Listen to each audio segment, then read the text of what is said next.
healing process, you put in boundaries. And so we kind of want to know, like, what were things that made you feel safe that you put in place? And the bigger question that I've been getting lately is, how do you know when you want to stretch them? Because I know Nick tells a story about him saying something. I don't remember if it was the phone or whatever. And he's like, and then her eyes got all big. And I was like, okay, never mind. I guess that boundary is not ready, to be stretched. Yes. But that's a question I get. Like, sometimes I get a question from the addict spouse, like, oh my gosh, am I really going to have to never go to the gym again forever? It's been 5 years, or it's been 3 years. Or when can I go to this place again? Or when can I have this? Or when can I be allowed on the internet? And then the betrayed spouse is saying, I'm not ready for that. And so kind of, okay, the crisis has healed, there's no acting out, but you have boundaries. When do you know to stretch them? And I mean, was that comfortable for you to have to stretch your boundaries? Or did you wait until you're like, I don't need that anymore, you can go do that again? Or, just like, what did that look like for you guys? Yeah, at first we had like a ton of boundaries, and mostly like he had made a list of like, here's the boundaries I've set for myself. And then, over time it's evolved in Pure Desire to like 3 circles and these other things.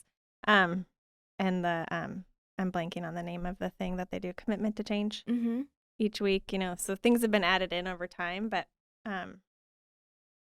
anything that was a trigger, anything like that I knew that he had done or gone to or whatever, like that was a trigger, like had a boundary, like for me, like, okay, can't do that, can't do that, can't do that. And it was like really hard for him to like have those, like not at first, like when he was like, okay, I'm losing my marriage, I'll do anything. Right. Like then it was fine. But then when he felt, oh, I'm confident, I'm good. Like it's been a year, it's been 2 years. This is exactly the spot I'm talking about. Yeah. Yes. Like Keep he going. is so confident. And I'm like, why would we change them? They're working. Right. So now you're like at this. This is why you're doing so good. So let's This just is keep why the you're doing boundaries. so good. Yeah. Yeah.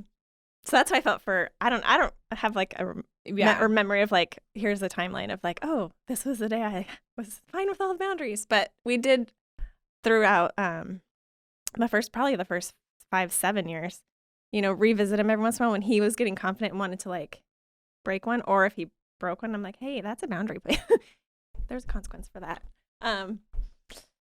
We would talk about like, well, why do I still need that? Or do I still need that? Can we adjust it somehow to like give him a little, flexibility, but also so I still feel safe. So over time, we've kind of adjusted them. A few of them have like totally gone away. And some of them, I think, like for a while, it was like, you will always be in a group. And I think he's mostly been in a group every year since, maybe multiple groups, but I've let him have a couple groups off here and there. Like, okay, you're kind of stressed out right now.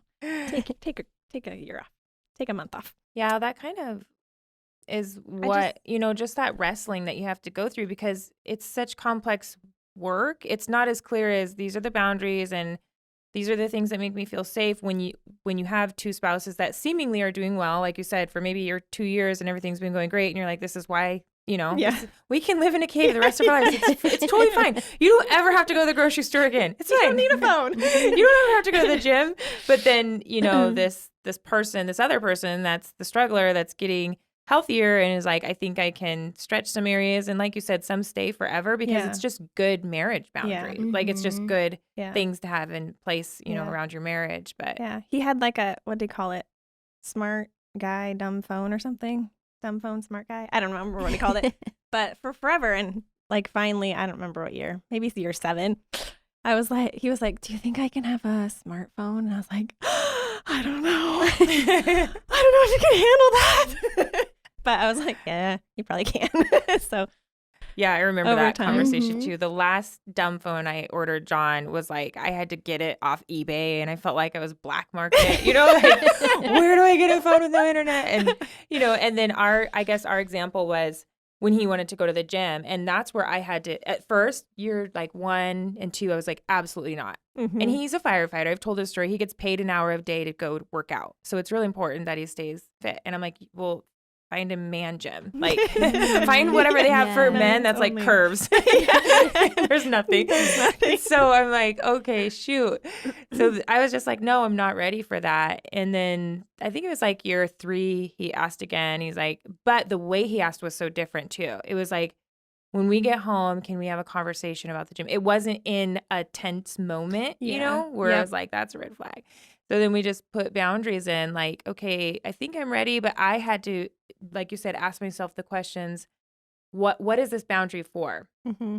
And that's when I realized this boundary is, him going to the gym has never been a place like where he relapses, you know. Video games always lead to relapse. I hate those things. But the gym hasn't. You know, it could be a trigger, like, because he sees women in workout clothes. But that was more about even me. Like, I don't want him seeing other women thinking they're prettier, they're more in shape, because I'm like this dowdy housewife right now, like soft everywhere still.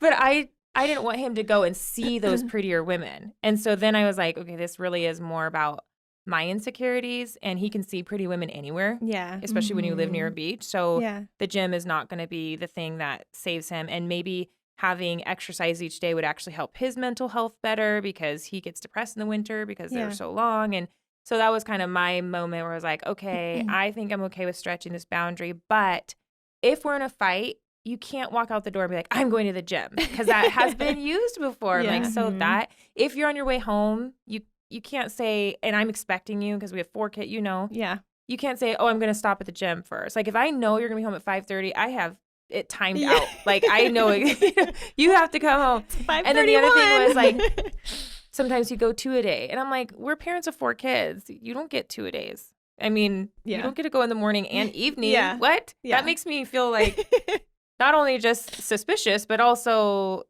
selfish, you know. So we have a lot of things to do. And so now he's able to go. I mean, we don't have a gym in our new town, but he was able to go, and I was able to feel fine about it. And then I think I might have even gone with him a couple times just to like see. And then I was like, I don't really want to do this anymore. Yeah, and I think it's important. Like, boundaries help the betrayed spouse feel safe. Like, it's something that they can have and hold on to and access, and you guys can talk about, you know. And it can be flexible and changing, but like, it's something that really helps you like feel safe. Like, okay, I know he's doing these things, and so I can trust the process.